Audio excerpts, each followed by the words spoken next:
வணக்கம் cine files. நான் உங்க பார்ன் ஃபார் சினிமா. இன்னைக்கு நம்ம பார்க்க போற படத்தோட ரிவ்யூ கூலி. ஆனா கூலி படத்தை பத்தி பேசுறதுக்கு முன்னாடி சென்னையில துப்புரவு கூலி தொழிலாளர்கள் ஒரு 10 நாளா வெயில் மழைன்னு பார்க்காம ஒரு ப்ரொடெஸ்ட் பண்ணிட்டு இருக்காங்க.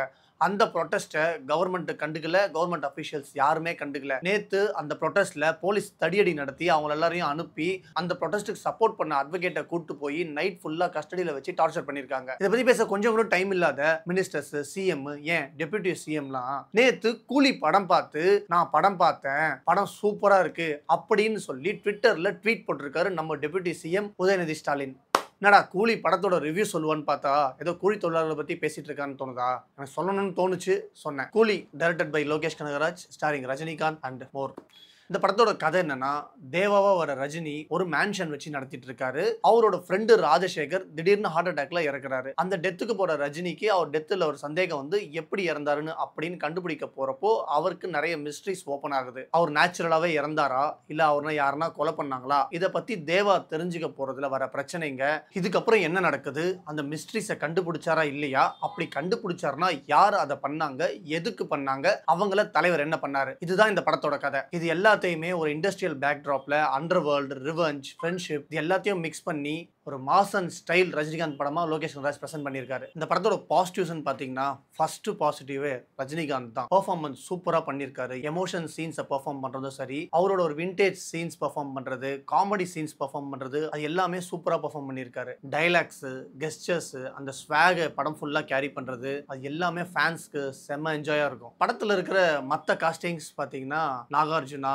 ரச்சிதா, மாறன் இவங்களோட பெர்ஃபார்மன்ஸுமே படத்துல ரொம்ப நல்லா இருந்துச்சு. நான் வந்து நாகார்ஜுனோட கேரக்டர் ரொம்ப டிஃப்ரெண்டா இருக்கும், ரொம்ப க்ரூயலா இருக்கும் அப்படின்னு எதிர்பார்த்துட்டு இருந்தேன். ஆனா படத்துல ஒரு பெரிய சர்ப்ரைஸ்னா ஷௌபின் தான். ஷௌபினோட கேரக்டர், ஷௌபினுக்கு இந்த படத்துல கொடுத்திருக்க ஒரு கேரக்டர் ஆர்க்கு, இந்த படத்துல கொடுத்திருக்க ஒரு டைமிங் எல்லாமே ரொம்ப சூப்பரா இருந்துச்சு. அவரோட பெர்ஃபார்மன்ஸ் இந்த படத்துக்கு ஒரு பெரிய பிளஸ். இன்னொரு பெரிய பிளஸ் அனிருத்தோட மியூசிக். படம் அங்கங்க ஸ்லோவா போற இடத்துல கூட அனிருத்தோட மியூசிக்னால படத்தோட பேஸ் இன்க்ரீஸ் ஆகிற மாதிரி எனக்கு பயங்கரமா ஃபீல் ஆச்சு. படத்தோட பேக்ரவுண்ட் மியூசிக் ஓவராலா சூப்பராகவே இருந்துச்சு. அந்த பாட்டுங்களும் நல்லாவே இருந்துச்சு. எனக்குலாம் ரஜினி படத்தில் வர ஃபர்ஸ்ட் பாட்டு ரொம்ப பிடிக்கும். அதுக்கான ஒரு பயங்கரமான ஃபேன் நான். மோஸ்ட்லி நான் பார்த்த நிறைய படத்தில் ஃபர்ஸ்ட் சாங் எஸ்பிபி தான் பாடியிருப்பாரு. எஸ்பிபி ப்ளஸ் ரஜினியோட ஃபர்ஸ்ட் சாங் பயங்கரமாக இருக்கும். ஆனால் அனிருத்தோட வாய்ஸ் வித் ரஜினியை பார்க்கும்போது அவரோட ஆக்டிங், ஒரு பாடி லாங்குவேஜ்க்கும் அனிருத்தோட வாய்ஸும் வந்துட்டு மேட்ச் ஆகாத மாதிரி இருக்கு. அதை மட்டும் நெக்ஸ்ட் படத்தெல்லாம் சேஞ்ச் பண்ணால் சூப்பராக இருக்கும். எஸ்பிபி, மலேசியா வாசுதேவன், மனோ இவங்களோட வாய்ஸ் எல்லாம் ரஜினியோட சேர்ந்து பார்க்கும்போது நமக்கு அந்த மெச்சூரான ஒரு பர்சனாலிட்டிக்கு அந்த மெச்சூரான வாய்ஸ் செட் ஆகிற மாதிரி இருக்கும். ஆனால் ஹனியோட வாய்ஸ் ஜாயின் ஆகும்போது ஒரு சின்ன பையனோட வாய்ஸ் மாதிரி இருக்கு, அது செட் ஆகாத மாதிரி இருக்கு. சினிமாட்டோகிராஃபி அண்ட் செட்ஸ், ஒரு இண்டஸ்ட்ரியல் பேக்ட்ராப், படத்தில் காட்டின ஹார்பர் இது எல்லாமே படத்தில் டாப் நாச்சா இருந்துச்சு. இந்த படத்தில் நெகட்டிவ்ஸ்லாம் இல்லாமல் இல்லை, நெகட்டிவ்ஸ் இருக்கு. Screen play issues, villain characters ஒரு அண்டர் குக்டா இருந்துச்சு. படத்தில் அந்த நிறைய கேரக்டர்ஸ் ஆர்க் வந்துட்டு சரியா டெவலப் பண்ணாத மாதிரி இருந்துச்சு. பேக் ஸ்டோரிஸ் அண்ட் ஃபிளாஷ்பேக்ஸ் வந்துட்டு ஸ்டஃப் பண்ண மாதிரி இருந்துச்சு. அது ரொம்ப டீடைலிங்கே இல்லாத மாதிரி இருந்துச்சு. அதனாலே படத்தோட இம்பாக்ட் வந்து ரொம்ப டைல்யூட் ஆகிற மாதிரி இருந்துச்சு.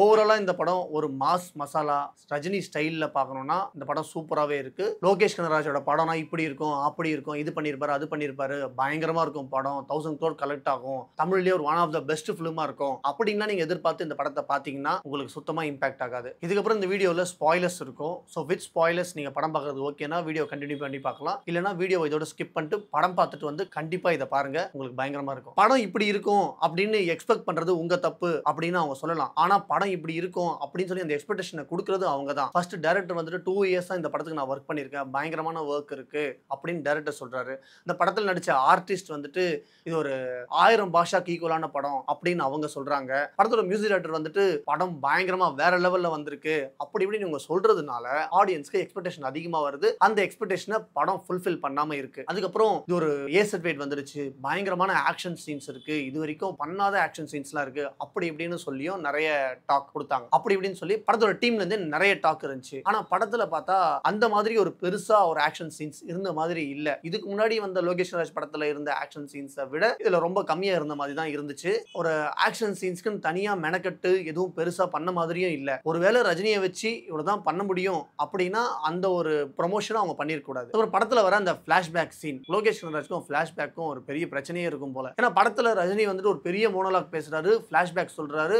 அந்த பிளாஷ்பேக் கேட்கும்போது ரொம்ப பயங்கரமா இருக்கு, அது படமா பார்த்தா இன்னும் பயங்கரமா இருக்கும் அப்படின்னு தோணுது. ஆனா அதை பண்ணல. அவங்க ஒரு பிளாஷ்பேக்கை காட்டுறாங்க, காட்ட போற பிளாஷ்பேக் அதுவா இருக்கும்னு நினைச்சாவும் அதுவும் வரல. இவர் சொன்ன கதை வேறையா இருக்கு, படத்துல காட்டின ஸ்கிரீன் பிளே வேறையா இருக்கு. அப்புறம் படத்துல வர கெஸ்ட் ரோல்ஸ், ஒரு பேன் இந்தியா பிலிம்காக எல்லா ஸ்டேட்ல இருந்தும் ஒரு கேரக்டரை எடுத்து நம்ம போட்டுட்டா அது பேன் இந்தியா பிலிமா ஆயிடுமா அப்படின்னு சொல்ற கொஸ்டின் நிறைய பேர் இருக்கு. அதையே இந்த படத்துலயும் பண்ண மாதிரி இருக்கு. ஏன்னா படத்துல வந்துட்டு கேரக்டர்ஸ்க்கு அவ்வளோ இம்பாக்ட் இல்லாம ஒரு பெரிய பெரிய ஸ்டாரை போட்டு அவங்கள சும்மா ஒரு 5 மினிட்ஸ்க்கோ 10 மினிட்ஸ்க்கோ ஆக்ட் பண்ண வைக்கிறது அந்த ஸ்டேட்ல இருக்கிற இல்ல அந்த ஃபேன்ஸ்க்கு அவ்வளோ இம்பாக்டா இருக்காது. அது படத்துக்கு பெரிய நெகட்டிவா தான் போகும். ஃப்ரெண்டை கொலை பண்ணவங்க யாரு அப்படின்னு கண்டுபிடிக்க வராரு தேவா வர ரஜினி. அவர் அந்த இடத்துல வில்லன்ஸ் பண்ற ஒரு இல்லீகலான விஷயம் ஹார்ட் டிராஃபிக்கிங் அதை பத்தி கண்டுபிடிக்கிறாரு. ஆனா அதை பத்தி எதுவுமே பண்ணாம தான் ஃப்ரெண்டை கொன்னவனை மட்டும் கொன்னுட்டு அதை பத்தி எதுவுமே கண்டுக்காம விட்டுட்டு போயிடுறாரு. இது மாரலாவே ரொம்ப தப்பா இருக்கு. படத்தோட கடைசியில அவர் அவங்க கூடவே சேர்றாரா இல்ல அவங்களுக்கு அப்போசா நிக்கிறாரா என்ன பண்றாரு அப்படின்னு சொல்லி சுத்தமா கன்வே ஆகல. ஃபைனலா